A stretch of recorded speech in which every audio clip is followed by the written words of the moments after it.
Hello friends, അപ്പോൾ അതാ നേരത്തെ ഇന്ന് ഉറക്കത്തിൽ നിന്നൊക്കെ എണീറ്റിട്ട് ഇങ്ങനെ ഇരിക്കുകയാണ് കേട്ടോ. കണ്ണൊന്നും ശരിക്കും തുറന്നിട്ടില്ലേ. അപ്പോൾ തന്നെ നേതാപ്പിനെ വെയിറ്റ് ചെയ്തിട്ട് ഇരിക്കുകയാണ് കേട്ടോ. ഇന്നലെ നേതാപ്പിനെ വിളിക്കാൻ വേണ്ടിയിട്ട് ഞാൻ വിട്ടുപോയി ഗൈസ്. കാരണം പനിയും ജലദോഷമൊക്കെ ആയിട്ട് ടാബ്ലറ്റൊക്കെ കഴിച്ച് കിടന്നതാണ് കേട്ടോ. അപ്പോൾ അങ്ങോട്ട് ചെറുതായിട്ട് അങ്ങോട്ട് ഉറങ്ങിപ്പോയി.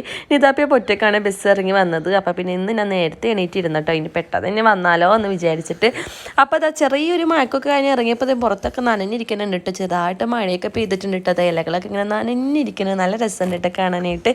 അപ്പോൾ കുഞ്ഞിപ്പെണ്ണ് നല്ല ഉറക്കത്തിലാണ്. അപ്പോൾ കുഞ്ഞിപ്പെണ്ണ് എണീക്കോ ബസ് വരുമോ എന്നുള്ള ടെൻഷനിൽ ഞാനിങ്ങനെ നടുക്ക് നിൽക്കുകയാണ് കേട്ടോ മുറ്റത്തിൻ്റെ. ഇടയ്ക്ക് ഞാൻ കുഞ്ഞിപ്പെണ്ണിനെ എണീറ്റ് നോക്കുന്നുണ്ട്. അപ്പോൾ ഇത് നേരത്തെ ഇറങ്ങി നിന്നോണ്ടാണെന്ന് തോന്നുന്നു ബസ് എന്ത് ചെയ്തിട്ട് പറഞ്ഞില്ല കേട്ടോ. പിന്നെ കുറച്ച് നേരത്തെ ഞാൻ ഇറങ്ങി നിന്നിട്ടുണ്ട് കേട്ടോ.